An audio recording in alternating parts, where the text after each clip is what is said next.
An anatomical approach to the causes of jaundice and portal hypertension. This short presentation looks at the material necessary for medical students studying liver disease in anatomical pathology. Essentially, there's the biliary system over here, which is responsible for storing bile and then sending it down into the duodenum at the appropriate times. There is the arterial blood supply, the hepatic artery proper, which has its origins from the celiac trunk, carrying blood into the right and left lobes of the liver. That's to say, oxygenated blood. And then there's the hepatic portal system, outlined in purple here to differentiate it from the systemic venous circulation. The purple structures here indicate the superior mesenteric vein, which drains venous blood from the midgut.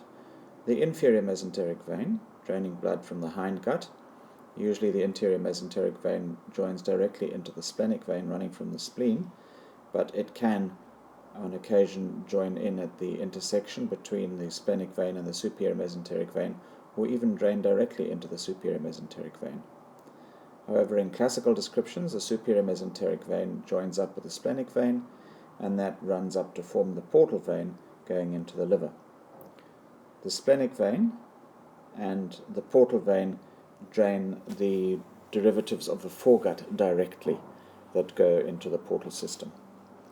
And then running posterior to the liver, over here is the inferior vena cava, which is bringing systemic venous blood from the rest of the body.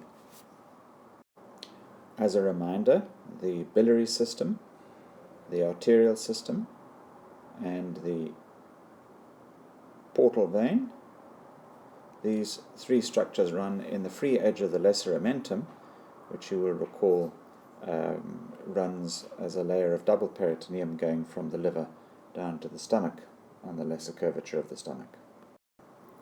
Jaundice is a very common problem associated with liver disease and may present clinically with a yellow discoloration of the skin or a yellow discoloration of the sclera of the eye, and can also be seen underneath the tongue. If one asks a patient to lift up their tongue and view it from underneath, you can also see the yellow discoloration there, which is a helpful sign in very pigmented people. Three types of causes of jaundice are listed here on an anatomical basis. The first one over here, the prehepatic cause, is a result of the breakdown, for example, of many red blood cells producing porphyrin pigments, which are then extracted through the spleen from the breakdown of the red blood cells for whatever reason, and that unconjugated bilirubin is then carried off through the portal system to the liver. The liver then will degrade those pigments further, allowing them to be excreted through the biliary system and through the urinary system. The next anatomical cause is intrahepatic causes, for example, hepatitis. In this case, the liver itself is the problem because the hepatocytes can no longer degrade the bile pigments that it receives, and therefore there is an accumulation of unconjugated bilirubin within the blood system. A third anatomical cause is referred to as being posthepatic. In this case, the obstruction occurs to the biliary system. For example, a tumor arising in the bile duct system.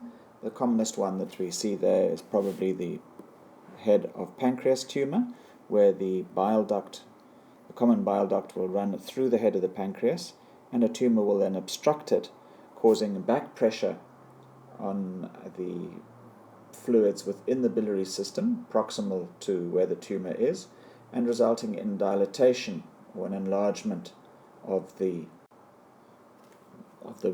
biliary tract.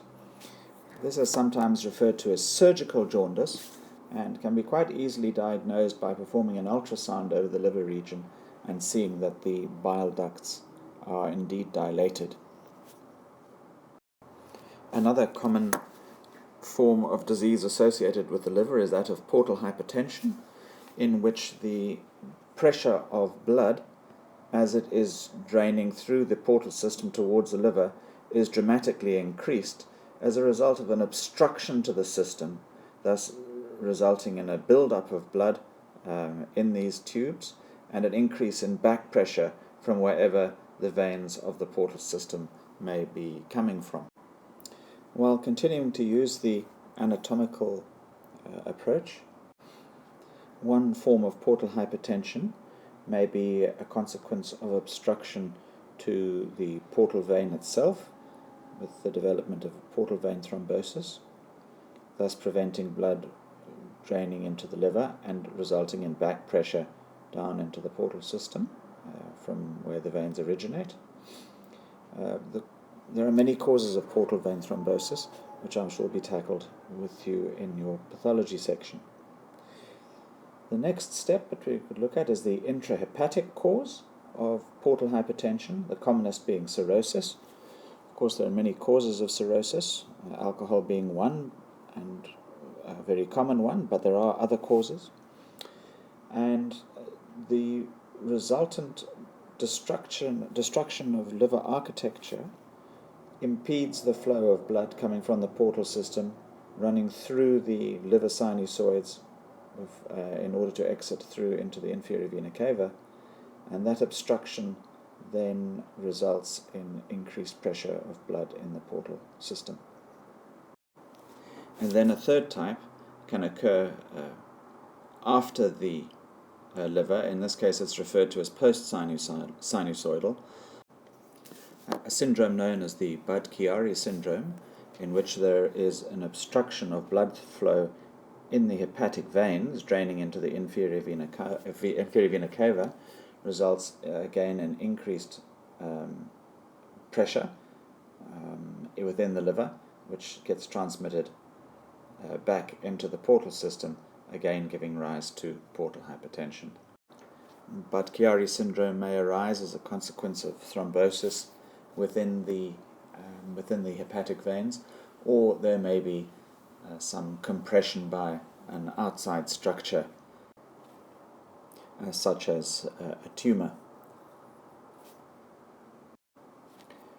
These various anatomical approaches to the understanding of liver disease should help you in your pathology, but there are other ways of looking at these conditions which the anatomical pathologists will doubtless discuss with you.